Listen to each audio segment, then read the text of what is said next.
Church leaders, 1 year on from lockdown, I have a personal plea for you. This has been a year like no other. In the midst of challenge and trial and despair, you and your community have drawn near to people.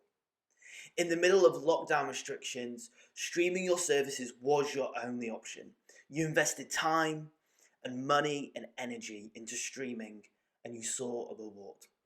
More people than ever before engaged with church, including 50% of 18 to 34-year-olds. And so this is my plea to you. Do not stop now. This year has been hard, and the desire for in-person gatherings is greater than ever before. Trust me, I feel it. I know how we all feel. But I have 5 reasons why you shouldn't stop streaming. Number 1 is streaming removes the barrier for people. I heard a story recently from a friend of mine, and in his church is an individual who has ME, and she is often bedbound. And so she has for years been part of the church, but has felt on the fringes and not involved and not an active member of the community, simply because her condition has stopped her from doing so.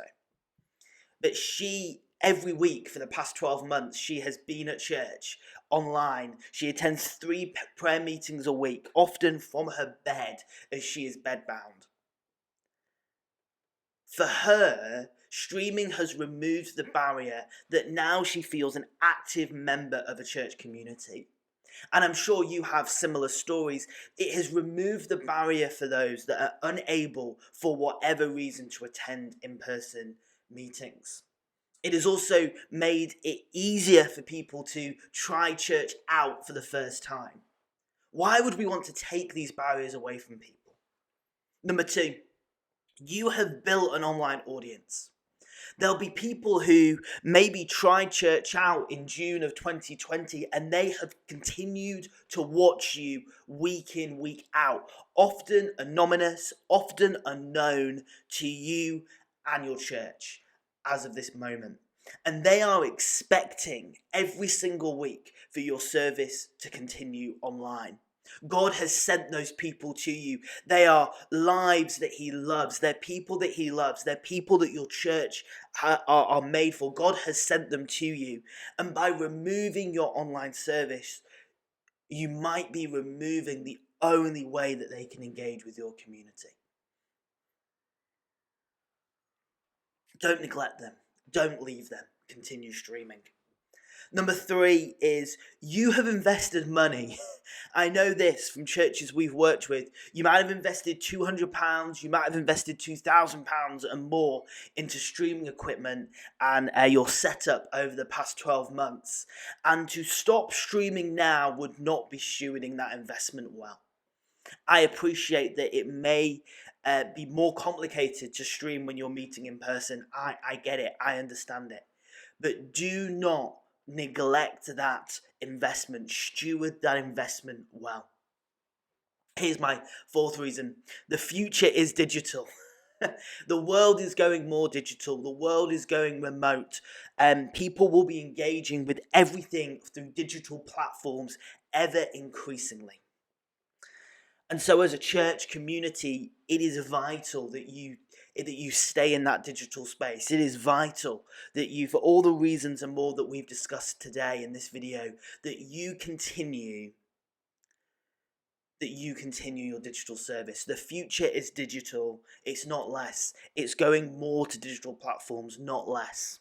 And so using it wisely and using it strategically will enable the gospel to be preached in that place. And here's reason number 4. The past 12 months has shown us that digital is ministry. It is vital ministry. It is legitimate ministry.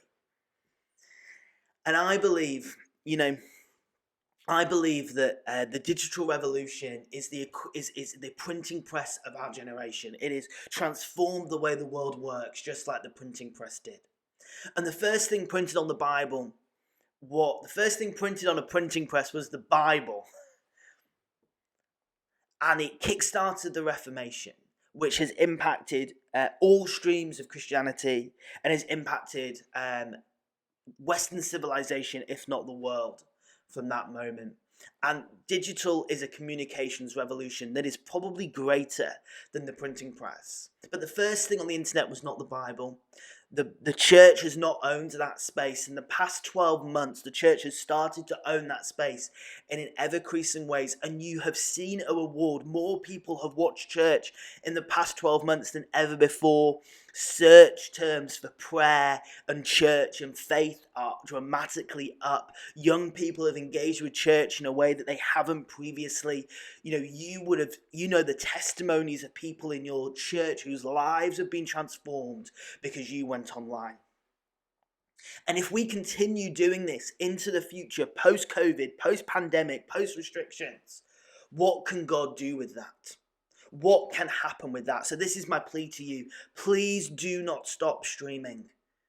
Because it is one of the ways that God wants to work in our nation, in the United Kingdom, in 2021 and beyond.